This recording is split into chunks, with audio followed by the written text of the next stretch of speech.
চট্টগ্রামের কলা পাতা দিয়ে আতিক্কা পিঠা বানাবো। অনেকে কলা পাতা পিঠাও বলে থাকে।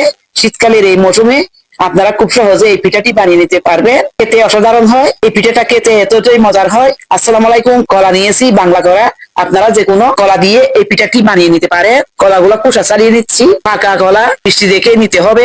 কাঁচা চামচের সাহায্যে আমি কলাগুলা মিক্স করে দিব। মিক্স করে নিয়েছি। এই পিঠাটি আমি খেজুর গুড় দিয়ে বানাবো। খেজুর গুড় দিয়ে দিচ্ছি 1 কাপ।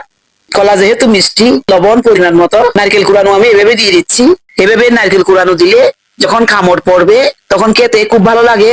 আপনারা চাইলে ছোট ছোট টুকরা করে দিতে পারেন। মিক্স করে নিচ্ছি।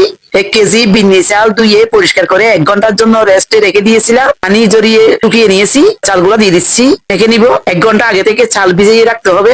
একটা স্ট্রেনার নিয়েছি। কলা পাতাগুলো ধুয়ে পরিষ্কার করে মুছে নিয়েছি। পিঠাগুলো আমি একটা চামচের সাহায্যে এভাবে বানিয়ে নিব।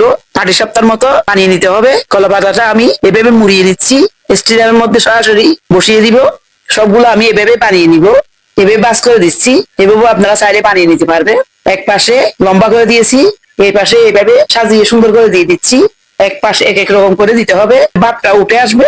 একটা স্টিমার পাত্রের মধ্যে পানি দিয়ে বসিয়ে দিয়েছি। ঢাকনা দিয়ে দিচ্ছি। সিদ্ধটা বন্ধ করে দিব। অপেক্ষা করব 1 ঘন্টার মতো। আপনারা চাইলে রাইস কুকার অথবা প্রেসার কুকারে 20 মিনিটের মধ্যে রান্না করে দিতে পারবে। পিঠাটা আমার হয়ে গিয়েছে। প্রায় 1 ঘন্টা রেখেছিলাম। ঠান্ডা করে দিব। গরম অবস্থায় দেওয়া যাচ্ছে না। আমি ঠান্ডা করিয়ে একটা প্লেটের মধ্যে সাজিয়ে দিব। খুব সহজে এইভাবে পিঠাটা বানিয়ে নিতে পারবেন। আশা করি আপনাদেরও ভালো লাগবে। খেতে অসাধারণ হয়। শীতের সময় একবার হলো এভাবে বানিয়ে নিবে। পরিবারের সবাই রিকোয়েস্ট করবে। সবাই ভালো থাকবেন। আল্লাহ হাফেজ।